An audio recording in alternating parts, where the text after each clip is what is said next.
എല്ലാവർക്കും നമസ്കാരം. എൻ്റെ പേര് നിതിൻ. ഇന്നത്തെ വീഡിയോയിൽ നമുക്ക് OET കേസ് നോട്ട്സിൽ നഴ്സിംഗ് മാനേജ്മെൻറ്റിൽ വരുന്ന ഡാറ്റ എങ്ങനെ സെൻറ്റൻസ് ആക്കാമെന്ന് പഠിക്കാം. ഏതൊരു ഡാറ്റ സെൻറ്റൻസ് ആക്കണമെങ്കിലും നമുക്ക് രണ്ട് കാര്യങ്ങളുടെ ആവശ്യമുണ്ട്. ഒന്ന് അപ്രോപ്രിയേറ്റ് ആയിട്ടുള്ള വേർബ്, രണ്ട് റൈറ്റ് സെൻറ്റൻസ് ഫോമാറ്റ്. നഴ്സിംഗ് മാനേജ്മെൻറ്റിലെ ഒരു 70% കാര്യങ്ങളും പേഷ്യൻറ്റ് ചെയ്യപ്പെട്ട് പൂർണ്ണമായിട്ടുള്ള കാര്യങ്ങളാണ് നമ്മൾ എഴുതുന്നത്. ഫോർ എക്സാമ്പിൾ പേഷ്യൻറ്റ് ഡ്രസ്സിങ് കൊടുത്ത കാര്യം, മെഡിക്കേഷൻ അഡ്മിനിസ്റ്റർ ചെയ്ത കാര്യം, അഡ്വൈസ് കൊടുത്ത കാര്യം ആൻഡ് സോ ഓൺ. അതുകൊണ്ട് തന്നെ ഇവയൊക്കെയും നമുക്ക് സിമ്പിൾ പാസ്റ്റ് ടെൻസിൽ എഴുതാൻ സാധിക്കുന്നതാണ്. ഒരു 10-20% ഡാറ്റ മാത്രം നമുക്ക് പ്രസൻറ്റ് പെർഫെക്റ്റ് അല്ലെങ്കിൽ സിമ്പിൾ പ്രസൻറ്റ് ടെൻസ് ഉപയോഗിച്ച് എഴുതേണ്ടതായിട്ടുണ്ട്.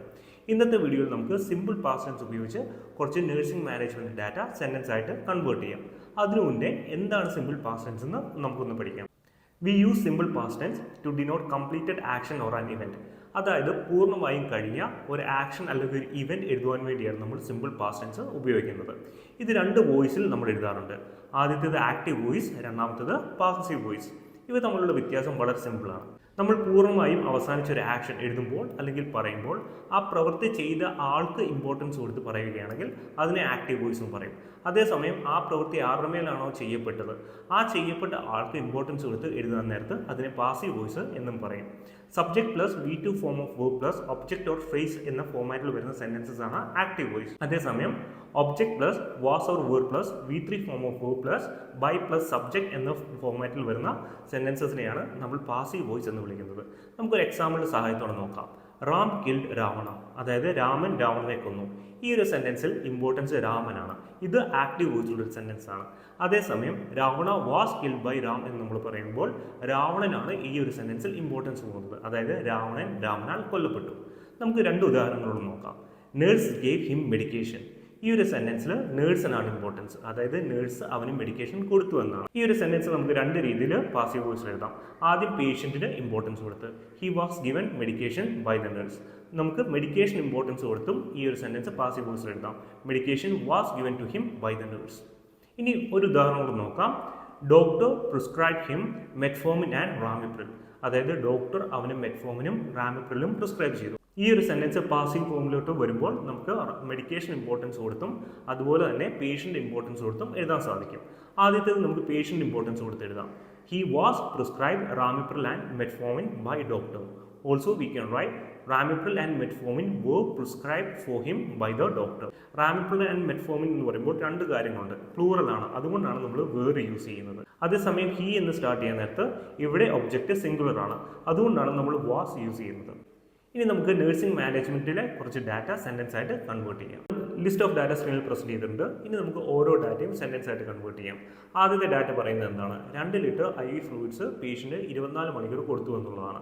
ഈ ഒരു ഡാറ്റ കൺവേർട്ട് ചെയ്യണമെങ്കിൽ ആദ്യമായിട്ട് നമ്മൾ പ്രോപ്പർ ആയിട്ടുള്ളൊരു വേർബ് കണ്ടുപിടിക്കണം. ഇവിടെ നമുക്ക് അഡ്മിനിസ്റ്റർ എന്നുള്ളൊരു വേർബ് യൂസ് ചെയ്യാവുന്നതാണ്. ഇനി ഏത് സെൻറ്റൻസ് ഫോമാറ്റ് ഉപയോഗിക്കും? പാസീവ് വോയിസ് അല്ലേ? കാരണം എന്താണ്? പേഷ്യൻ്റ് മേൽ ചെയ്യപ്പെട്ട ആക്ഷൻ ആണത്. So we can write he was administered 2 litre of IV fluids for 24 hours. അതുപോലെ തന്നെ നമുക്കിവിടെ IV ഫ്ലൂയിഡ്സ് സെൻറ്റൻസിൻ്റെ തുടക്കത്തിലും ചേർത്ത് എഴുതാവുന്നതാണ്. അതായത് IV fluid of 2 litre for 24 hours was administered for him. ഇനി രണ്ടാമത്തെ ഡാറ്റയും ഇതുപോലെ തന്നെ നമുക്ക് എഴുതാം. അതായത് IV morphine 10 mg was administered for him, or you can write he was administered IV morphine 10 mg.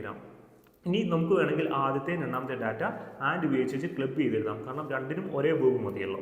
V can right he was administered IV of 2 liter for 24 hours and IV morphine 10 mg, or 2 liter IV fluid for 24 hours and IV morphine 10 mg were administered for him. ഇനി നമുക്ക് മൂന്നാമത്തെ data നോക്കാം. മൂന്നാമത്തെ data എന്താണ് പറയുന്നത്? പേഷ്യൻറ്റിൻ്റെ intercostal catheter ബ്ലീഡിങ്ങിന് വേണ്ടി monitor ചെയ്തു എന്നുള്ളതാണ്. ഇത് നമുക്ക് പല വേർബ് ഉപയോഗിച്ച് കൺവേർട്ട് ചെയ്യാവുന്നതാണ്. For example, his intercostal catheter was monitored for any bleeding. Or you can write his intercostal catheter was observed for any bleeding. ഇത് നിങ്ങൾക്ക് he വെച്ച് സ്റ്റാർട്ട് ചെയ്തും എഴുതാവുന്നതാണ്. അതായത് he was monitored for any bleeding in the intercostal catheter, or he was observed for any bleeding in the intercostal catheter. അതുപോലെ തന്നെ നിങ്ങൾക്ക് assessed എന്നുള്ള വാക്കും യൂസ് ചെയ്യാൻ പറ്റും. എങ്ങനെ? his intercostal catheter was assessed for any bleeding, or he was assessed for any bleeding in his intercostal catheter. നമുക്ക് last data നോക്കാം. ലാസ്റ്റ് ഡാറ്റ എന്താണ് പറയുന്നത്? പേഷ്യൻറ്റിന് ഫ്രീ ഫ്ലൂയിഡ്സും അതുപോലെ തന്നെ ലൈറ്റ് ഡയറ്റും കൊടുത്തു എന്നുള്ളതാണ്. ഇവിടെ നമുക്ക് പേഷ്യൻ്റ് മേൽ കൊടുത്ത കാര്യമായതുകൊണ്ട് തന്നെ പാസീവ് വോയിസ് തന്നെ യൂസ് ചെയ്യാം. ഇവിടെ നമുക്ക് ഗീവ് എന്നുള്ള വേർബും അതുപോലെ തന്നെ പ്രൊവൈഡ് എന്നുള്ള വേർബും യൂസ് ചെയ്യാവുന്നതാണ്. അതായത് he was given free fluids and light diet, or you can write he was provided free fluids and light diet. അതുപോലെ തന്നെ നിങ്ങൾക്ക് എഴുതാം free fluids and light diet were given to him. I hope this video was helpful for you. OET റൈറ്റിംഗിലെ ഏതെങ്കിലും ഒരു particular ടോപ്പിക്കിൻ്റെ മേൽ video ചെയ്യണമെന്ന് നിങ്ങൾക്ക് ആഗ്രഹമുണ്ടെങ്കിൽ തീർച്ചയായിട്ടും കമൻറ്റ് ബോക്സിൽ പറയുക. I will definitely do that in the next video. Thank you.